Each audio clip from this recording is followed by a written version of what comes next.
Hello, welcome to my channel Mission HTET PGT Physics Exam. Previous year question है question number 10. A particle slides from rest from the topmost point of a vertical circle of radius r along a smooth chord making an angle theta with vertical. The time of descent is. Question में जो given है उसके लिए सबसे पहले हमें diagram बनाना होगा. Diagram कैसे बनाना है? ए पार्टिकल जो कि स्लाइड कर रहा है rest from the top most point of a vertical circle. Vertical circle है जिसकी रेडियस आर है. Along a smooth code making an angle theta. जो कोड है कोड के अलोंग वो मूव कर रहा है और along a smooth code making an angle theta. वो जो कोड है वो थीटा एंगल बना रही है किसके साथ? विद द वर्टिकल के साथ theta angle. The time of descent is. कितना टाइम होगा? तो फर्स्ट ऑप्शन है least for theta is equal to 0. Theta angle जब 0 होगा तो इसके लिए लिस्ट होगा. मैक्सिमम होगा जब थीटा 0 होगा. List for theta 45 independent of theta. तो सॉल्यूशन शुरू करते हैं. सबसे पहले डायग्राम बनाना है. मान लीजिए theta is the angle between the smooth कोड and the vertical and alpha is that angle 90 minus theta. Triangle मान लीजिए let us consider particle as at point P. मान लीजिए वो जो पार्टिकल है वो पी पॉइंट पे है, ठीक है, और वो थीटा एंगल बना रहा है वर्टिकल के साथ. ये रेडियस आर है. तो यहाँ पर मैं रेडियस स्मॉल आर लिखा हुआ है तो यहाँ कैपिटल आर लिख देती हूँ. कितनी रेडियस है? कैपिटल आर, ठीक है. ए इज इक्वल टू एक्सीलरेशन क्या होगा यहाँ पर? जी कोस 90 माइनस अल्फा. ये कैसे होता है? एक्सीलरेशन इज इक्वल टू जी. अब देखिए एक्सीलरेशन की जो डायरेक्शन होगी, एक्सीलरेशन की डायरेक्शन ये होगी एक्सीलरेशन की, ठीक है. और जी क्या है? ये है जी, ठीक है. तो acceleration is equal to ji cos 90 minus alpha. जब ये अल्फा है तो ये कितना एंगल होगा? 90 minus alpha. This angle is 90 minus alpha ना. ये एंगल अल्फा है तो ये 90 माइनस अल्फा. तो A is equal to ji cos 90 minus alpha. A is equal to ji cos 90 minus alpha. Resolve कर लिया हमने कंपोनेंट्स में एक्सीलरेशन को. तो acceleration is equal to ji cos 90 minus alpha. तो cos 90 minus alpha sine alpha. हमें यह diagram से पता भी चल रहा है theta plus alpha is equal to 90. तो acceleration A is equal to ji cos theta. Theta कैसे है? क्योंकि हमें पता है अल्फा क्या है? 90 माइनस थीटा और साइन 90 माइनस थीटा किसके इक्वल हो जाएगा? जी कोस थीटा. एल लेंथ क्या होगी यहाँ पर? जो लेंथ होगी कोड की जो लेंथ होगी वो कितनी है? P O is equal to क्या होगा? 2r cos theta. यहाँ पर देखो r प्लस r 2r और थीटा एंगल. तो 2r cos theta is equal to length of this कोड P O. Second equation of motion लगा दीजिए.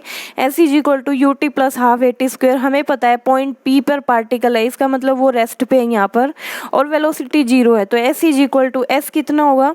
एस जो लेंथ है PO is equal to 2r cos theta is equal to U 0 है T time plus half. Acceleration कितना है? G cos theta into T square. तो यहाँ पर जो टी स्क्वेयर की वैल्यू मिल गई हमें 4r by G. That is t is equal to 2 square root of r by g. R is the radius of the circle and g is the acceleration due to gravity, which is the independent of theta.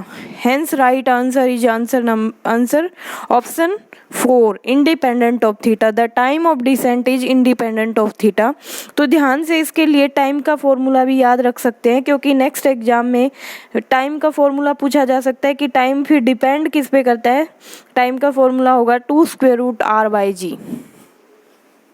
Next question है a current of 1 ampere exists in a copper wire of cross section 1 millimeter square.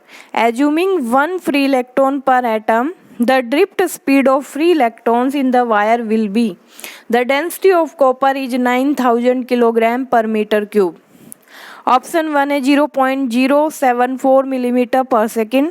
Option 2 है 0.037 millimetre पर second. Option 3 है 10⁶ metre पर second. और option 4 है more information is needed to answer. ठीक है, solution करते हैं। सॉल्यूशन में देखो, सबसे पहले हमें गिवन क्या है, एरिया गिवन है 1 मिलीमीटर स्क्वायर, करंट गिवन है 1 एम्पियर, और हमें गिवन है 1 फ्री इलेक्ट्रॉन पर एटम, मतलब एक एटम के पास एक फ्री इलेक्ट्रॉन है। और किसका एटम दिया हुआ है, कॉपर एटम।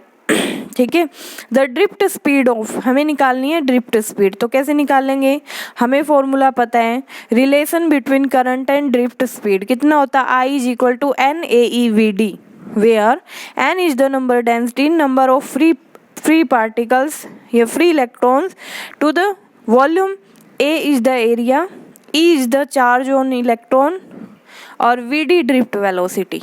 अब देखो यहाँ पर हमें गिवन है 1 फ्री इलेक्ट्रॉन पर एटम। तो यहाँ सबसे पहले हमें निकालना क्या है, number of free electron per unit volume, मतलब हमें स्मॉल n चाहिए। बाकी हमारे पास सब कुछ है, करंट भी गिवन है, एरिया भी गिवन है, E की वैल्यू होती है 1.6 इंटू 10⁻⁻19, VD निकालना है। तो हमें इनके निकालने के लिए सबसे पहले स्मॉल n की वैल्यू पता होनी चाहिए, नंबर डेंसिटी की। इसको कैसे निकाल सकते हैं, हमें पता है कॉपर एटम का एटॉमिक मास कितना होता है 63.5 ग्राम। नंबर ऑफ एटम्स इन 1 ग्राम, 1 ग्राम में कितने नंबर ऑफ एटम्स होंगे, एवोगैड्रो नंबर अपॉन में mass of the copper atom. ठीक है, उसके बाद अगर हम 1 किलोग्राम में निकाल ले कितने नंबर ऑफ एटम्स होंगे, तो 10⁻³ मल्टीप्लाई हो जाएगी। ठीक है, अच्छा उसके बाद number of free electron per unit volume, अगर हम number of free electron per unit volume निकाल लें तो इसका मतलब हम डेंसिटी से क्या करेंगे, इसको डिवाइड करेंगे, मल्टीप्लाई करेंगे। डेंसिटी कितनी गिवन है कॉपर की, 9000 किलोग्राम पर मीटर क्यूब।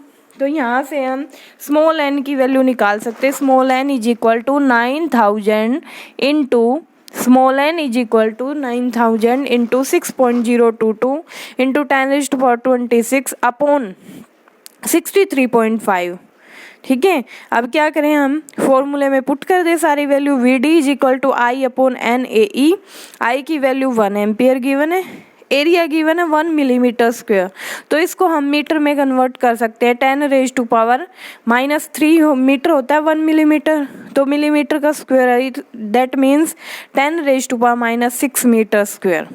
ठीक है, उसके बाद E की वैल्यू पुट कर दी तो हमारे पास जो VD की वैल्यू आ गई वो कितनी आ गई, 0.074 इंटू 10⁻³ मीटर पर सेकेंड। और इसको हम कैसे लिख सकते हैं, 0.074 मिलीमीटर पर second, that is option number 1। ठीक है, अब